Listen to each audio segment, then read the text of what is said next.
All right, welcome back to the Varsity Sports Show, Coaches Show live here at the Angry Crab Shack. I'm Christopher Zavios alongside with the pretty much everything offensive coach Kade Warner for the Maricopa Mustangs. How are we doing today, Coach? Doing real good. Thanks for having me. Yeah, of course. So I'm going to get right into it. I understand Warner kind of sounds a little familiar around these parts. Your dad, Kurt Warner.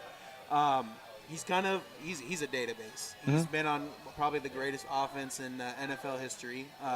He's won a Super Bowl. He's played in two, I want to say, off the top. But you know, I follow him on Twitter. And he's always talking about, I know he doesn't like pure progressions. I know that. I see that a lot. You saw that? Yeah, he always likes to preach it, and he's always talking about dressing up different plays. He's really working on a film breakdown. I know he has a breakdown on Jordan Love. As a Packers fan, I can't wait to go check that out when I get home. Yeah. But how do you kind of use him as a database in kind of getting kickstarted in your coaching career? Yeah, that's a great question. It just all starts with how he brought me up in the football game. I think he coached me in high school. He's been coaching me all the way through, basically through college and everything, just in the field and in the film room. And just everything I know is from him. And so like you're talking about with those pure progression stuff and all the little things and the nuances and the stuff that he coaches is all that I coach too. And so it's a top-down approach. Everything that he coaches me, and I coach these guys. And so I would say I'm a little selfish by saying, but I think these guys are blessed to have a great coach. But I think it all starts with him. He's taught me everything I know, and it's easy to go to him and ask questions about how I can make a play better, how I can make a play more efficient, what I can do to add detail to a play so these guys understand what we're trying to do.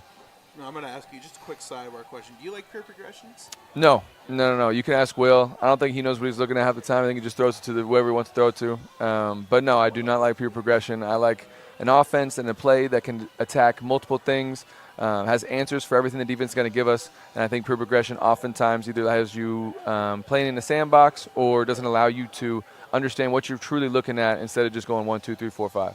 And kind of a testament, as I said, I follow your dad on Twitter. He always likes to I saw him break down a play, and it was I forget where the look was from, but he was telling me if it's cover 2, you look at these two receivers. You look at the slot, look at the outside on the weak side. Yeah. If you get cover 3, it's going to be the tight end and this side. If it's this play, then you look at your check down first.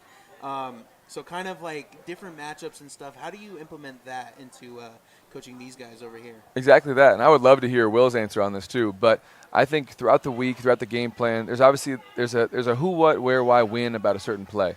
And in that who, it's who's the primary target, who we trying to get the ball to, and in the what, it's what coverage do we like it against. And in front side concept, maybe it's more versus middle open look, and our backside concept more versus middle close. So the quarterbacks, at least they should know, I'm telling them enough, but they should know where to go with the ball, where it's 1 high, 2 high, where's their hot, what we're thinking on each and every play. And so that's what I'm trying to instill in these guys is once they understand and they can look at a field and basically just count numbers and find space, the game can slow down so much more. But the quarterback position is such a tough place to be when you don't know where you're looking. And you see that in the NFL all the time nowadays. A lot of sloppy football, a lot of late balls, a lot of quarterbacks that, like you say, with the progression, it doesn't allow you to get the ball out on time because with these guys, like we're talking, if you see a 2 high versus a 1 high play, and now you have answers to both, but now with the pure progression, you're forced to start with one side until you can work backside to the 2 high side. You're just going to be late on everything. And so giving these guys the tools and the ability to be successful versus any look they got to get, I think is the true testament to a quarterback coach and an offensive coordinator.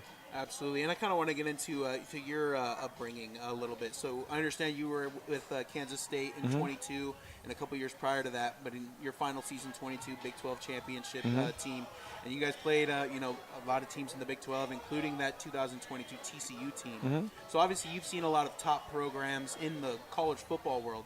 How do you use that experience into your coaching career? Yeah, I think that the first off with all those great programs and really not so great programs I was a part of, it's just the culture and how much culture matters and how much detail matters in everything you do. Truman Carroll was my coach, strength conditioning coach at Kansas State, and he said, how you do one thing is how you do everything. I think that's so true in football and in life. And so I tell these guys, I could talk to them every day after practice and just scream at them and tell them something else that I learned through my longer football career, very short NFL career. But it's stuff I could tell them about just motivation and how life's not going to be easy and how there's going to be trials and tribulations and how do you accomplish those and all these things. And I try not to over-talk to them because I feel like sometimes they'll just shut me out. So I usually about once a week is where I usually end up. But there's so many things that I wish that bigger than football I instill in these kids before they move on. Obviously I want all these kids to be successful and go on and play at 4-year schools and go to the league and accomplish all their dreams in between those white lines. But I think all that is second to none to helping these kids become better men, become better future husbands, become better just people. And I think that's more than anything I hope what these kids take away from me being their coach is, yeah, I love football more than anything. But being a good person, being a good Christian, being a good man, a good husband is so much more important. I think that all is based and wrapped around the culture of the team. And if you do that and put the team first and you do the right things and you have good moral character and good work ethic, I think all that stuff encompasses a good football team.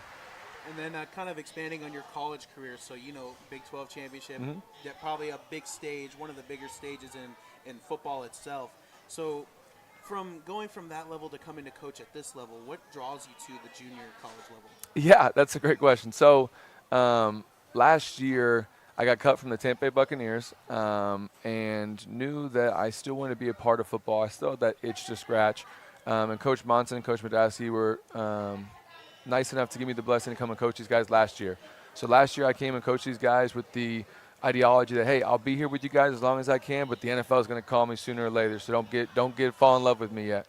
NFL didn't call, and now this year rolls around, and now it's more of a, hey, I'm going to be here for the season. I'm using this as a stepping stool to get where I want to go. I want to go and coach in the NFL and do great things. But what draws me to this level is that these kids are fun to be around, and these kids enjoy the game, and they enjoy life in certain angles, and it's just fun to be at the top of the top and then be down with this level and be with these kids and just give them the insight that I wish I had at their level. And then from a schematic standpoint, as you said, you want to branch out in your coaching career, hopefully reach the NFL. From an ideology standpoint and a schematic standpoint, who really influenced you in harnessing that schematic standpoint that you like to your crafting? Yeah, I think, like I said before, my dad coached me all the way growing up. So a lot of the stuff I know is through him. And then you just kind of keep on learning new things and tweaking things. And as I went to K-State or Nebraska or the Buccaneers or my UFL team or this team, you just slowly start tweaking it and changing it and making it your own. But I think all of it at the core is from my father. And then from that, you just kind of tweak it and make it your own and do some cool things. And so I think we've done a good job of taking that offense that we started at the beginning of the year and molding it to something a little bit more new, a little bit more efficient, a little bit more effective by the end of the season. And then just real quick, lastly, if you can describe your team's performance up to this point in the season in one word, what would that word be? Oh, wow. The performance all season? Yeah. I'd say it's average. I think we've done a lot of good things offensively, but they know these guys every week we should have scored 50 points, and we didn't. And that's a testament to me. It's my fault. But I think that we've done a lot of great things. But in terms of where this team could have gone, or really where this team should have gone and how successful we should have been, I would say average. But I still love these guys, and they've had a great season. Obviously, we're undefeated, so we're doing something right. That's funny. I asked Coach Madasi a couple weeks ago, and he said the same exact He said average? Yeah. There you go. Culture. Nonetheless, this was Kade Warner here live on the Varsity Sports Show, Coach's Show. I'm Christopher Zavallos. We're going to take a quick break, so we'll be right back. Don't go anywhere.